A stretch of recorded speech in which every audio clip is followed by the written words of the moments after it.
اللہ تعالیٰ نے یہ چاہا کہ میرے بندوں میں سے کوئی بھی اس امتحان میں فیل نہ ہو، تو انہوں نے کیا کیا کہ جو کچھ انہوں نے آخرت میں کر کے دکھانا ہے جزا و سزا، اس کو دنیا کے اسٹیج پہ انسانوں کے سامنے اس کا ایک ٹریلر،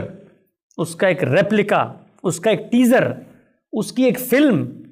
تاریخ کے پردے پہ یوں پوری انسانیت کو بنا کر دکھا دی کہ دیکھو اس دنیا میں اپنے پیغمبروں کو بھیجتا ہوں، وَلِكُلِّ أُمَّةٍ رسول،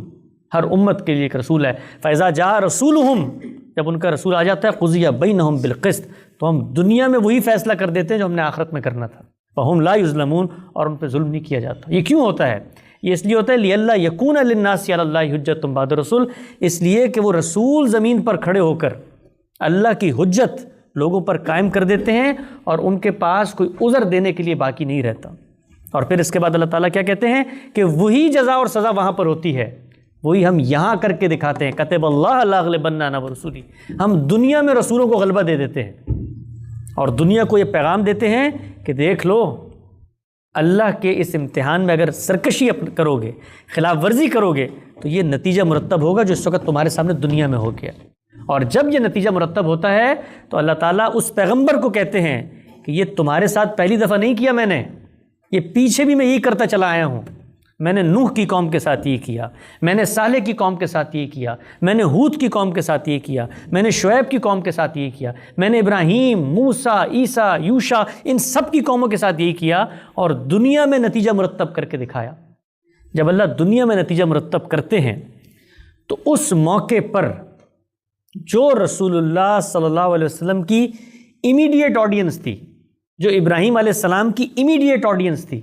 جو موسیٰ، عیسیٰ، ہارون، یحییٰ اور ان سے پہلے نوح، عاد، سمود، صالح، شعیب، ایوب کی امیڈیٹ آڈینس تھی، ان کی تاریخ میں تمہیں سناتا ہوں کہ دیکھو ان کے ساتھ یہ معاملات ہوئے تھے، تم انسان اپنے ان معاملات میں باز آ جاؤ، اللہ کے رستے پہ چلو، ورنہ یاد رکھو روز قیامت بھی یہ سب کچھ ہوگا۔ تو ان واقعات کی ایک ڈاکومنٹری، ان واقعات کا ایک ڈائلاگ کا مجموعہ یہ ہے جو قرآن مجید میں رکھ دیا گیا ہے۔ آپ اکثر یہ دیکھتے ہوں گے کہ جب ہم قرآن مجید پڑھتے ہیں کبھی بھی ریلیونٹ نہیں لگ رہا ہوتا ہمیں،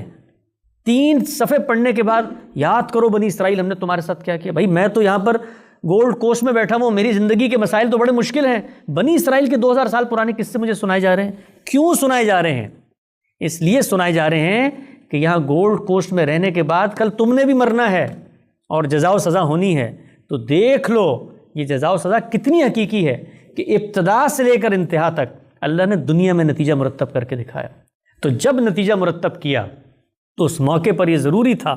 کہ جو لوگ موجود ہیں ان کو دنیا کے لیے ایک نشان عبرت بنا دیا جائے۔ یہ جو کچھ رسول اللہ صلی اللہ علیہ وسلم کے دور میں ہوا،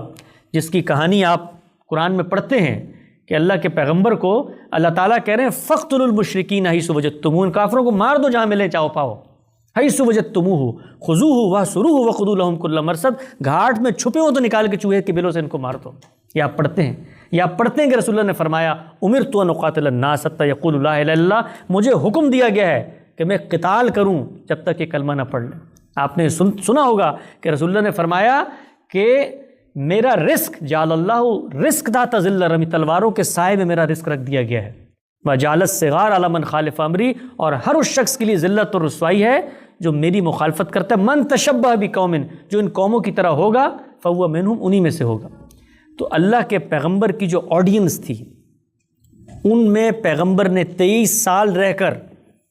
800 کی آبادی تھی مکے کی ابتدا میں، ان کو بتایا، ان کو دکھایا، ان کو خدا کے معجزات سے روشناس کروایا، قرآن انہیں پڑھ کے سنایا۔ عرب کے صحراؤں میں رہنے والے ایک ایسے شخص نے کہ جس نے پہلے کبھی کسی موضوع پہ گفتگو نہیں کی تھی اس طرح کی،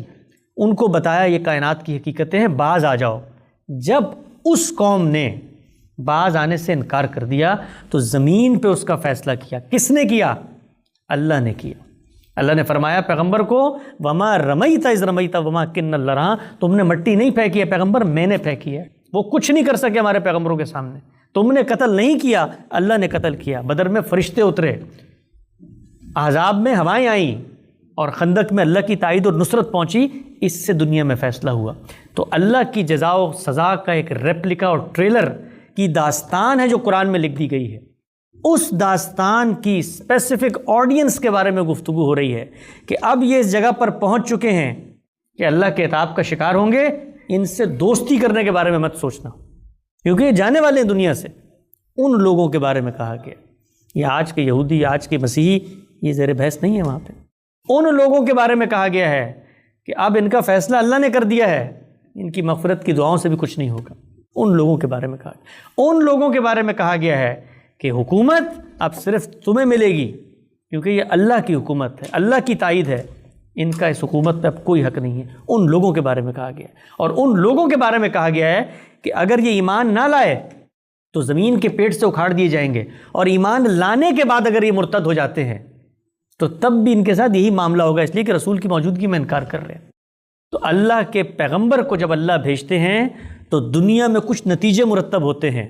وہ نتیجے اس وقت کے لیے ہوتے ہیں، وہ ہماری سماجی اخلاقیات کے تحت نہیں ہوتے، وہ اللہ کی اخلاقیات کے تحت ہوتا ہے۔ اللہ تو روز بندے مارتے ہیں، روزانہ 1.5 لاکھ آدمی دنیا میں مرتے ہیں، اللہ ہی مارتا ہے انہیں نا۔ تو اللہ تعالیٰ کہتے ہیں کہ میں کرتا ہوں یہ کام، انسان نہیں کرتے۔ تو یہ جو کچھ قرآن مجید نے داستان سنائی ہے، یہ جزا و سزا کی دنیا میں ایک عملی تصویر کی کہانی ہے۔ اس کہانی کے اندر سے اگر آپ ان اسپیسیفک احکامات کو نکال کے جنرلائز کر دیں گے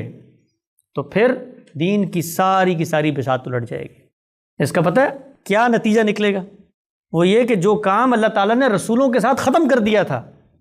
ہم نے اس کو پھر سے کرنا شروع کر دیا۔ اللہ تعالیٰ نے فرمایا کہ یہ جو عذاب ہم دیتے ہیں اس قوموں کو، یہ عذاب اس وقت تک نہیں دیتے حتیٰ نبعث رسولہ، جب تک ہم رسولوں کو نہ بھیج دیں۔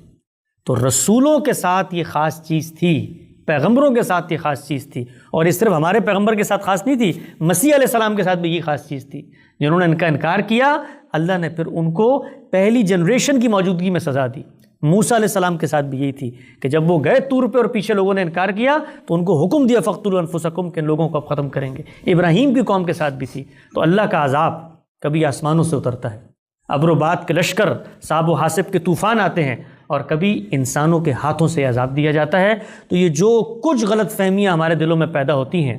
ان کا ہم سے آج کوئی تعلق نہیں ہے، ہم اس کو ایک ہسٹوریکل ایویڈنس کے طور پہ پڑھتے ہیں۔